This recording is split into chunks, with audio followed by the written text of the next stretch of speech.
Another challenge we know that students find is with the volume of reading that you have to kind of be getting through. I was going to ask now if Helen would talk through perhaps approaches to dealing with a big maybe reading list and how you might go about getting through that efficiently. Yes, this is something actually I've spoken to a couple of students about recently. So there's two ways that you might be using reading lists. Obviously, quite often you're given reading each week for perhaps seminars or as preparatory work for lectures. And you also might have reading lists that are to support you doing a particular assignment. So lots of reading involved one way or another. And students, particularly first years, kind of think, well, how much of this am I actually meant to be reading? If there's optional reading as well as reading for a seminar, do I need to wade through all of that, or is it okay to just read the compulsory text? Where do I even start with writing an essay and using a reading list for that? So to break those down into kind of those two halves, firstly, in terms of reading as you go along, of course, it's really good to try and keep up with the reading for each week. If stuff is compulsory, then do your best to kind of get through it. There's ways of reading tactically that I'll talk through in a second. So even if you're kind of skimming through stuff, that's sometimes okay as well if you're really struggling with the volume of reading. And then if there's optional stuff that you can read as well, if you can get onto that, that's great. If not, if you're really struggling, just prioritize the stuff that's compulsory and that you really need to have an understanding of for the seminar or the lecture. If you're reading things like articles, quite often those are broken down into subsections. So you'll quite often see abstracts, introduction, perhaps there'll be things like methodology, results.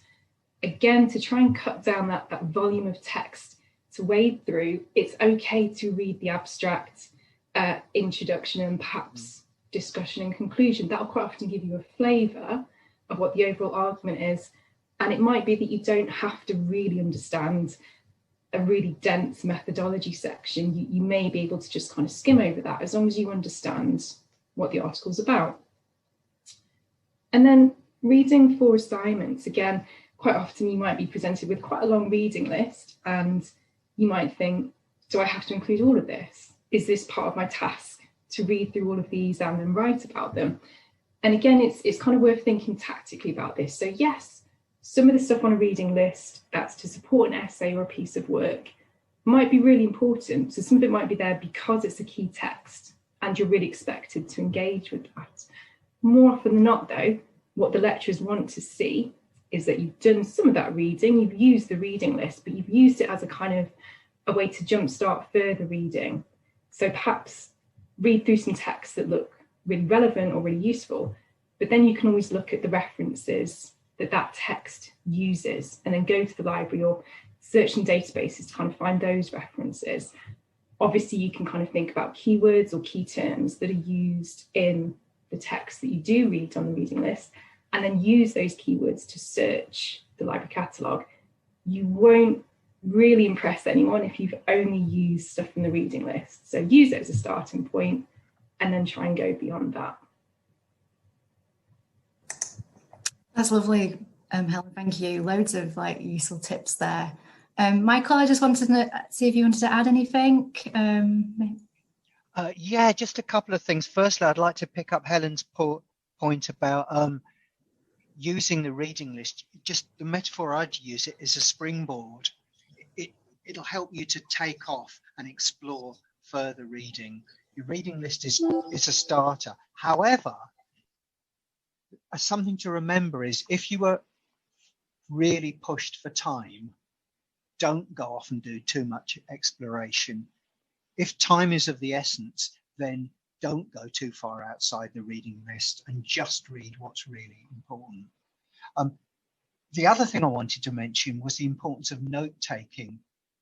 Reading on its own isn't going to take you all that far, but if you're actively note-taking at the same time as you're reading, you'll make a lot of progress. And by active note-taking or note-making, I don't mean simply highlighting the text and thinking that you've done the work. Of course, it means taking a bit more action. It means maybe having a keyword system or either electronically or on paper, writing down the ideas and then finding a way of fitting those ideas together. And when you are taking notes, do make sure that you've always got a note of the reference, where that particular quote or where those words come from. If you distinguish between a specific quote from one of your readings and your own ideas, if you can make that distinction, and there's lots of different ways of doing it, then you won't ever have problems with accidentally cutting and pasting something in which is a direct quote and therefore might land you in a plagiarism situation.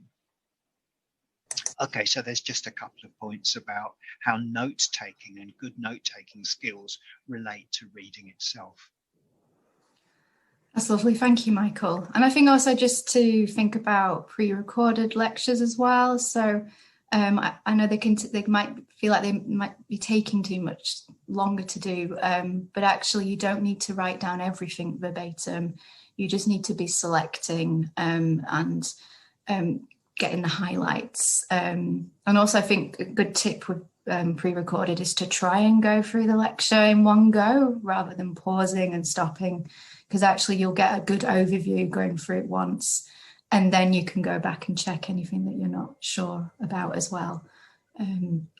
If I could just add one more tip perhaps on pre-recorded lectures, that if you have some sort of, I'm a great one for grids personally, but if you've got a grid or a table that you've pre-prepared, as you go through the lecture, you can note down particular times where your lecturer is saying something that seems absolutely key or particularly useful, so that you know 5 minutes and 15 seconds in is a really good point. And if you've got those key times, it makes it easier to jump back to the really important nuggets or gems of gold within that particular lecture.